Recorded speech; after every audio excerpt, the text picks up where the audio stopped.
Tale of Despereaux by Kate DeCamillo. Illustrated by Timothy Basil-Aaron. Chapter 28. To the Castle.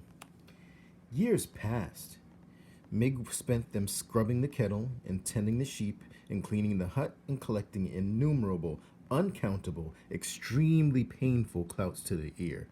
In the evening, spring or winter, summer or fall, Mig stood in the field as the sun set, hoping that the royal family would pass before her again.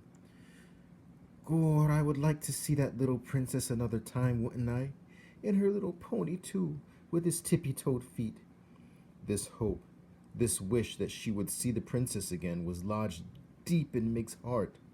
Lodged firmly, right next to it was the hope that she, Miggery Sow, could someday become a princess herself. The first of Mig's wishes was granted, in a roundabout way, when King Philip outlawed soup. The king's men were sent out to deliver the grim news and to collect from people of the kingdom of Dor their kettles, their spoons, and their bowls.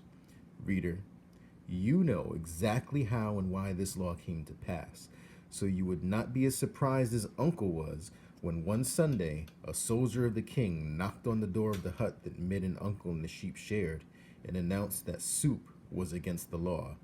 "Oh, that," said Uncle. "By royal order of King Philip," repeated the soldier, "I am sent here to tell you that soup has been outlawed in the kingdom of Dor. You will, by order of the king, never again consume soup. Nor will you think of it or talk about it. And I, as one of the king's loyal servants, am here to take from you your spoons, your kettle, and your bowls." "Oh, but that can't be," said Uncle. "Nevertheless, it is." "What'll we eat? And what'll we eat it with?" "Cake," suggested the soldier. "With a fork." "Ah, and wouldn't that be lovely," said Uncle, "if we could afford to eat cake?" The soldier shrugged. "I am only doing my duty. Please hand over your spoons, your bowls, and your kettle." Uncle grabbed hold of his beard. He let go of his beard and grabbed the hair on his head. "Unbelievable!" he shouted. "I suppose the next thing the king will be wanting my sheep and my girl, seeing as those are the only possessions I have left." "Do you own a girl?" said the soldier. "I do," said the uncle. "A worthless one, but still she is mine." "Ah," said the soldier.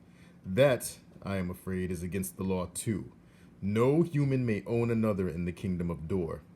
"But I paid for her fair and square, with a good laying hen and a handful of cigarettes and a blood-red tablecloth." "No matter," said the soldier. "It is against the law to own another. Now you will hand her over to me.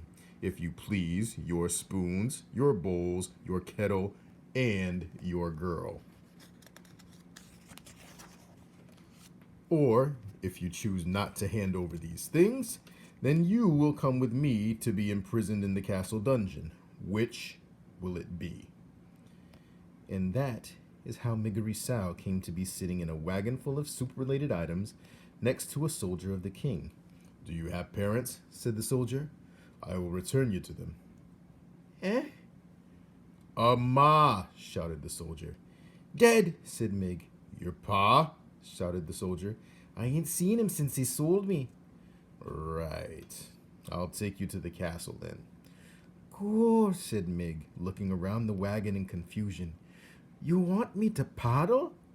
"To the castle!" shouted the soldier. "I'll take you to the castle." "The castle? Where the itty-bitty princess lives?" "That's right."